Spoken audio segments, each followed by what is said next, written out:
এখন কেউরে দোকান না আরে প্রত্যেকটা দোকানে আপনি আসবেন দিকে প্রত্যেকটা দোকান বন্ধ করে এখান থেকে চলে গেছে। আপনি আবার যাইবেন 10 মিনিট পরে আবার এই দোকানপাটগুলো খোলা শুরু করবে স্যার। আমি তো যারা এখানে ফুটপাতে ব্যবসা করে তাদের সাথে কথা বলতে আসছি, তাই না? জি স্যার। এখন যদি কথা বলার মানুষ না পাই তাহলে কি করা দরকার? দোকান বন্ধ করে নিচে চলে যাচ্ছে। কেন বন্ধ করে ফেলতেছি, বন্ধ করে ফেলতেছি। কেন বন্ধ করতেছি বলো? বন্ধ করে ফেলতেছি, সমস্যা হচ্ছে তাই। কি সমস্যা? এখানে ফুটপাতে দোকানদারি করা যাবে না। আচ্ছা, এটা কি আজকের জন্য না কোনোদিন করবা না? এটা খোলা যাবে না। আচ্ছা, ওকে। জি জি। আচ্ছা, আপনার দোকান এটা কতদিন যাবত করেন?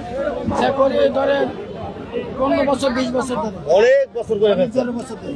এখন আপনি যেই জায়গাটা করতেছেন এটা কি আপনার জায়গা? না, এটা না। সরকারি জায়গা। সরকারি জায়গা, এখানে তো করা যাবে না, তাই না? আর সরকারি জায়গা করতে হলে বৈধতা লাগবে।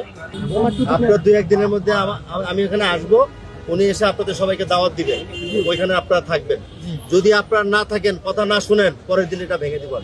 অবশ্যই আপনি থাকতে বলে ঠিক আছে? থাকবো, অবশ্যই থাকবো। তোমার দোকান আছে ভাই? সত্যি বললো, তোমার আমি সহযোগিতা করতে আছি, আজকে উচিত করতে আসি না। আমার দোকান আছে, আমি এখানে চাকরি করি, কিন্তু আজকে দোকান খোলা হয়নি। আপনার আচ্ছা, দোকান তুমি খুলবা না কি করলো পরের বিষয়, ধরে রাখবা ফুটপাতে আর দোকান করা যাবে না, ঠিক আছে? 2-3 দিনের মধ্যে লোক আসবে, আমার প্রতিনিধি এসে তোমাদেরকে ডাকবে, তোমরা এখানে থাকবা, তোমাদের সাথে কথা বলবো। আর যদি কথা না আসো আমি কিন্তু ভেঙে দিব সব, ঠিক আছে? মাথায় রাখবা। আপনি এখানে যে ব্যবসা করছেন এটা কিন্তু আপনার নিজস্ব জায়গায় না, ঠিক আছে? আপনাদের তো ব্যবসা করতে হবে।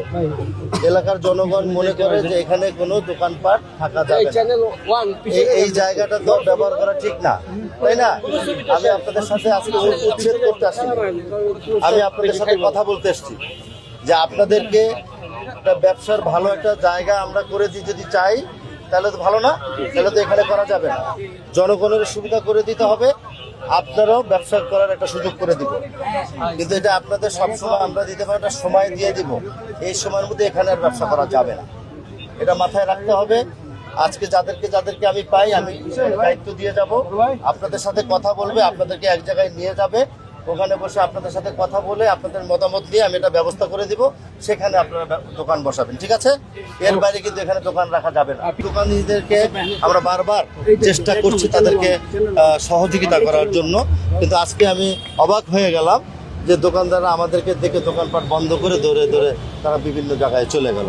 যাই হোক, তারপরে আমি অলরেডি আমাদের অত্র অঞ্চলের মুরব্বীরা যারা আছে এখানে উপস্থিত আছে, তাদেরকে নির্দেশনা দিয়েছি, তারা তাদের সাথে কোঅপারেশন করে আগামী 2-3 দিনের মধ্যেই তাদেরকে একটা জায়গায় এনে আমরা তাদের সাথে মিটিং করব এবং তাদের কথা শুনে তাদেরকে একটা ব্যবস্থা করব। এই হলো ব্রিফিং। কারণ মাননীয় প্রধানমন্ত্রী বলেছেন মানবিক বিষয়টাকে আগে দেখতে হবে।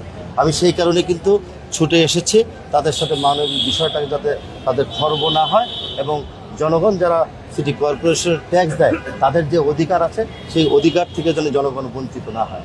2টি বিষয় নিয়ে আমরা কাজ করছি, আশা করছি এই কাজে আমরা সকলের সহযোগিতা থাকবে, আমরা সফল হব।